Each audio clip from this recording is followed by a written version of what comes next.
খালেদা জিয়ার জানাজায় নাকি কেউ উজু করে জানাজার সালাত আদায় করেনি। বাণীতে মাতখালী শায়েক, ভণ্ড মূর্খ প্রতারক শায়েক মুজাফর বিন মহসিন। ভিডিওটি দেখুন, এরপরে জবাব আসছে। ইমাম সহ কেউ উজু করেনি। আজকে তো গোটা দেশ স্তব্ধ, ছুটি ঘোষণা করেছে, প্রেসিডেন্ট জিয়াউর রহমানের সহধর্মিণী মারা গেছে। আজকে জানাজা, তাই না? জানাজা, বিশাল জানাজা, লক্ষ লক্ষ মানুষ। কিন্তু জাতীয় মসজিদের মহামান্য ইমাম জানাজা পড়ালেন, কিন্তু বললেন যে সানা পড়বেন, এরপরে তাকবীরে কি পড়বেন? দুরুদ, তারপরে দোয়া, তারপর তাকবীরে কি সালাম। রাফাতে নাই, তাই না? আপনি বুঝে গেছেন?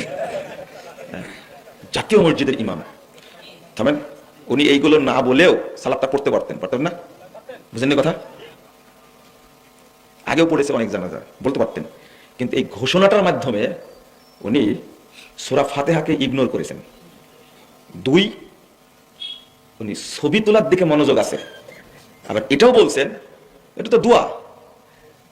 আর কিছু জাহেল আছে, জাহেল বলছে এটা সালাত কেমনে হলো, যার রুকু নাই সাজদা নাই, ও এই জন্যই তোমরা ওযু না করে জানাজা পড়ো। এতদিনে দলিল পেয়েছি আমি। এই যারা সালাত বলে না জানাজাকে, এরা কেউ মুতে পেশাব করে পায়খানা করে কিন্তু ওযু করে না। জাতীয় মসজিদের খতিব আব্দুল মালেক সাহেব তিনি জানাজা পড়ার কারণে তার কলিজায় যেয়ে লাগছে।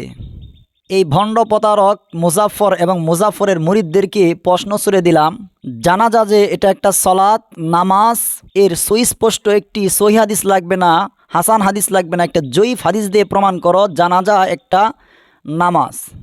কোন হাদিসে নবীজি সাল্লাল্লাহু আলাইহি ওয়াসাল্লাম, কোন হাদিসের কিতাবের মধ্যে নবীজি এই জানাজাকে সলাত বলে উল্লেখ করেছেন, নামাজ বলে উল্লেখ করেছেন?